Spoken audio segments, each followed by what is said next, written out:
Okay, we're good. Cool. Okay, so what do you do for a job? I'm a pipe fitter, steam fitter. I have no idea what that is. We put in heating and air conditioning in the big buildings, like the cooling towers, the pumps, big pipe, like, 4, 12, 18-inch pipe. Nice. Do you like your job? Do you hate Yeah, it? I What like do it. you want? It's just a little tough for commuting. I got to travel from Pennsylvania to New York every day because I work in New York. Oh, and where do you live? I live in Pennsylvania, but I take the train every day and commute to New York. Is that a long commute? It's about an hour to Midtown, then wherever the job's at from there. Got it. Okay. Um, and then, so I mean, is that kind of what you always wanted to do? Is that something to help pay the bills? Yeah, it's my father, my grandfather were steam fitters, and then I got into the apprenticeship. It took 5 years to go through the apprenticeship, and I've been a steam fitter for 26 years. Wow, that's commitment right there. Yeah, it's kind of a family tradition. The only thing is I'm the only one in the family who's the pipe fitter. Everyone else is doing something else. Got it. And so, so is your house like really well insulated? Like, do you have a lot of heating and cooling in your house? It's insulated and it's got a lot. It's got plaster walls, so sometimes the internet signal's not that great. All right. So what do you do? Tell me a little bit about. Are you from Pennsylvania? Did you grow up there? Like, give me kind of the 60-second Cliff Notes version of your life. I was born in Far Rockaway, New York. We moved to Pennsylvania when I was about 4 or 5 years old. I pretty much grew up in Pennsylvania. Well, what's that? Is that your dog? Yeah, it's my dogs. They're yap dogs. All right. And so, what's it like growing in Pennsylvania? I mean, was it like a city? Were you always outdoors? It's kind of rural. We're in the suburbs. Right now, we're on an acre and a half of property. We have a ranch house with a full basement. That's crazy. I grew up in LA. I don't know what's it like having that all that space. It's nice, but it's tough when you got to cut the grass when it takes you 2 hours to cut and weed whack the grass. That's a Saturday afternoon for you, or Saturday afternoon for you. Yeah, I try to do it during the week. This way, on the weekends we can go upstate. I got a mountain house upstate. We go there. So it sounds like you're pretty outdoors. You spend a lot of time outdoors then. Yeah, we do. I try to get out hunting and fishing if I can get the time off from work. So what? So you don't. So what are your outdoor skills consist of? Are you just kind of a hunter? Have you ever got lost and screwed, or like what are you? What do you like to do outdoors? I like to go hunting and fishing. Would like to ride the ATVs. I know how to use a compass, so I don't get lost that often. Um, I don't know what you're getting at for as far as the Well, I'm question. just wondering, like, for this we're going to be teaching you survival skills. Like, what are you hoping to learn? I guess. Like, what kind of skills are you Well, hoping to gain? I'm hoping to learn how to start a fire without matches, how to build a shelter without a tent, how, how to I don't know, catch game without using bow and arrow, or how to catch animals without using firearms. And why do you want to learn this stuff? I mean, it sounds like you spend a good time enough time outside without knowing all this stuff. Why do I want to learn this stuff? Yeah. Well, it comes down to basic survival skills. Basically, with the modern day stuff we have now, it's like you gotta pack of matches or a lighter. You can start a fire, but when you don't have that stuff and you're stuck in the woods, what are you gonna do?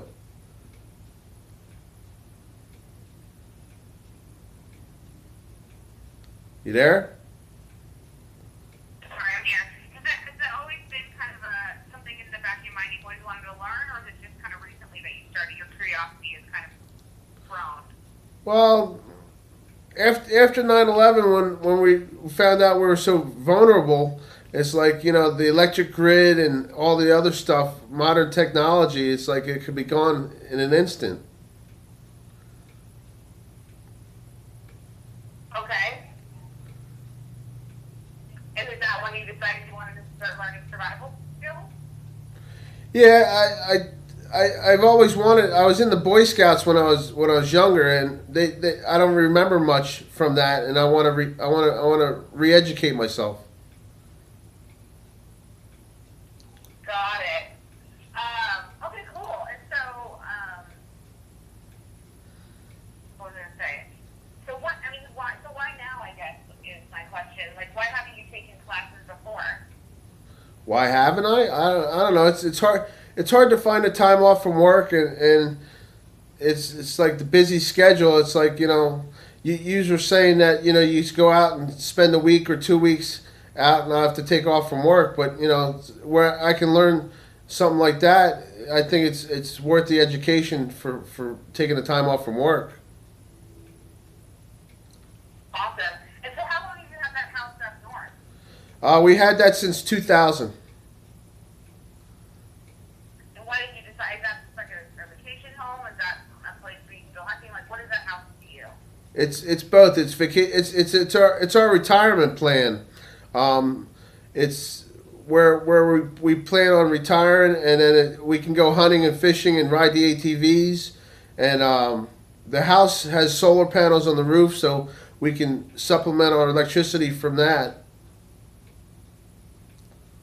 And wait, did you put the solar panels on your roof yourself? That's cool. Yes, we had the help of some neighborhood kids, not kids, but adults. They helped us get the panels on the roof, but I basically did the installation myself.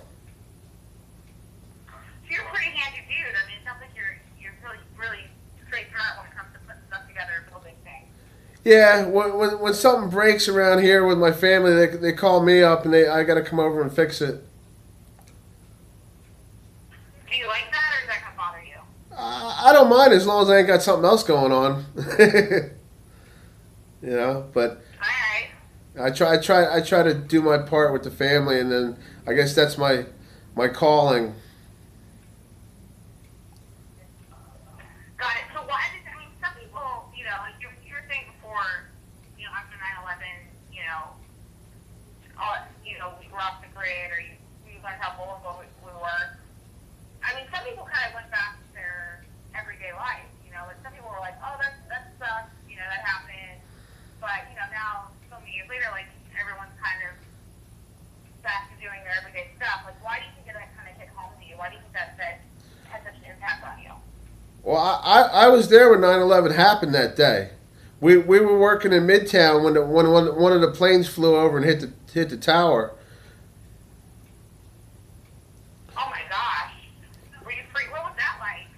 Well, it was very unnerving. My dad was working at a different job when he was alive, and I managed to hook up with him, and we were doing work at this Intercontinental Hotel, and they had rooms there that were renovated, but they still had clean beds and sheets and TV. We could see everything that was going on, and we were planning on staying over the night that day it happened, but they let the trains run in the evening so we can get home.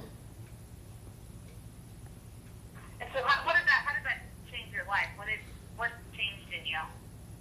What changed in me? Yeah, I mean, is it one of the things where now are you a little more cautious? Something you plan a little bit better now for the future? Like, what changed? Well, What do you do now differently? what I do everything differently now. I carry a knife with me every time I go somewhere. It's not just a knife; it's a survival tool I carry with me. I pack a lunch every day when I go to work. I it's just the whole different attitude that you gotta adjust to, because it could happen again. And so what does that do? How did it change the way with your family? Like, uh,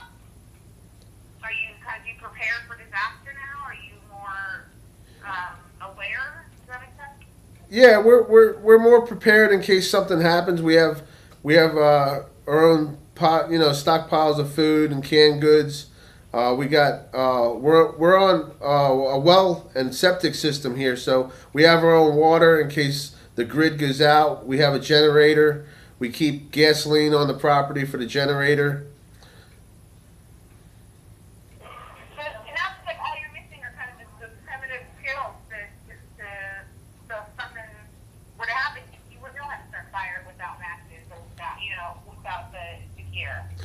Yeah, exactly. It's like I I I seem to be I'm trying to think of the words I want to use, but um, if I can learn it, I can teach it to other people and other family members. Is that important to you to be able to teach it to your family? Yes, it is because they don't have the time because they're busy schedules. But I seem if I can learn it, I can teach it to them very quickly, and they can learn it also. Got it. And so how much time do you spend, tell me, how passionate are you about survival? Like how much time are you spending on it? Like, is it something that you think about every day? Is it what you think about when you wake up in the morning?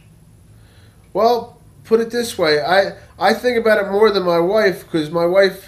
She's like, if the end of the world happens, she says she just wants to die, but I want to be around for the end of the world. I want to see what it's like to live and survive in the end of the world situation. Do you think if that's going to happen in your lifetime? Good question. I hope it don't, but I like to be prepared in case it does. Okay. And so, let's see here. When did your passion for kind of outdoors begin? Was it something that you got a kid and then it just came through as an adult, or is it something that, when you got in the house, like when did you start being really passionate about the outdoors? Well, we when we were kids, we used to go fishing and hunting. When we started hunting and fishing when we were 12, but before then, we used to go fishing when we were like 8, 9 years old. We used to have mini bikes and dirt bikes and go karts. I remember one time riding the guys to the lake on the mini bike so we can go fishing all night fishing. That sounds like fun. Yeah, it was fun. You got to do something where you really didn't get in trouble for, and got the chance to catch some really big fish. And so did you carry that passion through as an adult as well, or did you like get to girls and you stopped hanging out outdoors? No, it pretty much stayed with me as far as that. I just don't have the time to do it as much because work and responsibilities and stuff like that. How many hours a week do you work? My day starts at 3:30 in the morning, and I don't get back into the house till 5:45 in the evening. How many days a week does that happen? 5 days a week. Wow, that's a lot. It's a long day. So for me to do all my chores around the house and whatever I have to do, and then find time to do something for myself, sometimes it's hard. But and then we go upstate for the weekend at the other house, and there's things that got to be done there, and sometimes it's hard to find time to do something you like. When are you planning on retiring? I'm 49 right now. I plan on retiring when I'm about 56. That's nice. What else? What other stuff do you have to do at the house? Well, we have 3 acres of grass that have to be cut. We hired somebody to cut some of the grass, but we let some grass go. So every time we go up there, like every 3 or 4 weeks, we go up there. We have to cut that grass, just so, and then make sure the house is nothing's wrong with the house. Maintain it. So tell me about so you said you have a wife. How long have you guys been married? Do you have kids? Tell me all that stuff. Yeah, we've been married 17 years. We dated for 2 years before we were married. My wife has two stepdaughters. They're grown. They just one just has a 4-month-old baby. The younger one has a 2.5-year-old son. The one that just had the baby, she lives in California with her husband, and the one with the 2-year-old, he lives about 10 minutes, 15 minutes away. And are they into the outdoors as much as you are? No, not really. Well, I shouldn't say that. The one that just had the baby, she went backpacking over in Europe for almost a year, about 9 months. Her and her husband toured Europe. That sounds like a blast. Yeah, they had fun. They had a family death in the family. The grandfather passed away. They had to cut their trip short. Okay. And so Eileen also told me that you've been approached to do Doomsday Preppers. Is that right? Yeah, Doomsday Preppers wanted to do a show with me, but I didn't want to reveal all the stuff I have as far as being on camera and some of the location of our property. So my wife talked me into not doing it. Got it. Why don't you want to reveal that information?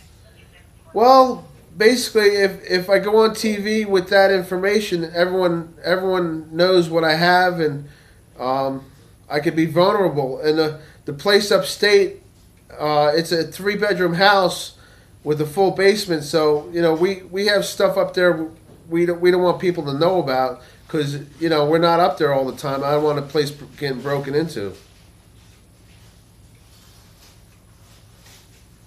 Got it. Well, that makes sense.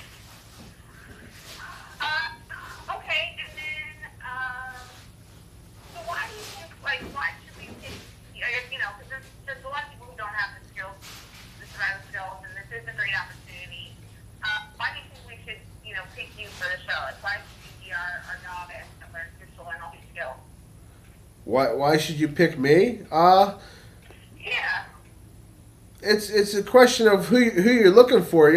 When I was applying for Doomsday Preppers, they wanted me to build something on camera, and then they wanted me to make a working cannon at first, and I said I could probably do it, but I wound up declining the show. As far as why you want to pick me, I don't know, because I want to learn. I want to learn how to survive. Perfect. And so, how do your friends describe you? How would your friends describe your personality? My personality? How would your wife describe you? How's that? B personality. What was that? A B personality. A B personality, my wife said?